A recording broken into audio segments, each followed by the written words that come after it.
আপনারা কি কখনো এমন কোনো দেশের কথা শুনেছেন যা মানচিত্রে নেই, যার কোনো অস্তিত্ব নেই? নিউ ইয়র্কের একটি বিমানবন্দরে ঠিক এমনটা ঘটেছিল, যখন এক নারী একটি অদৃশ্য দেশের পাসপোর্ট নিয়ে হাজির হলো। কে এই নারী, কি বা তার পরিচয়, আর কোথায় বা লোরেঞ্জা?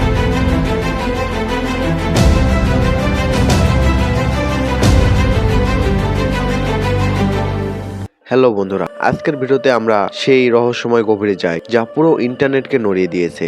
ঘটনাটি ঘটেছিল নিউ ইয়র্কের জন এফ কেন্ডে ইন্টারন্যাশনাল এয়ারপোর্টে। রুটিন চেকিং সময় সীমান্ত রক্ষীরা একটি অস্বাভাবিক পাসপোর্ট দেখতে পায়। সেই পাসপোর্টটি ছিল রিপাবলিক অফ টোরেঞ্জা। এমন নামে কোনো দেশ পৃথিবীতে নেই। মানচিত্রের স্যাটেলাইট ডেটাতেও কোথাও টোরেঞ্জা নামক দেশ নেই। মহিলাটি সম্পূর্ণ আত্মবিশ্বাসের সঙ্গে দাবি করেন যে তিনি টোরেঞ্জা থেকে এসেছেন। তিনি বলেন টোরেঞ্জা একটি গোপন রাষ্ট্র যা বিশ্বের চোখে আড়াল করে রাখা হয়েছে। কিন্তু আসল সত্য কি? বহু অনুসন্ধানের পর আন্তর্জাতিক সংবাদ মাধ্যমে এবং তথ্য যাচাইকারীরা যা জানতে পেরেছেন তা হয়তো আপনার কল্পনার বাইরে।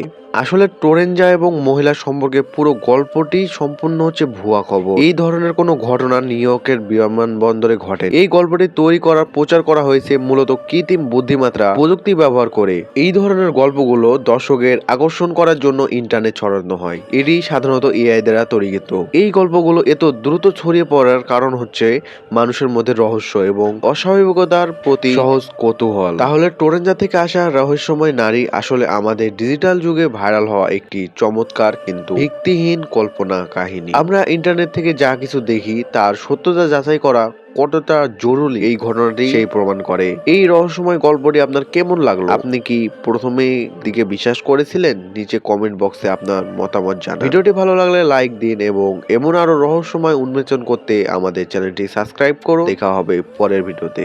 ধন্যবাদ।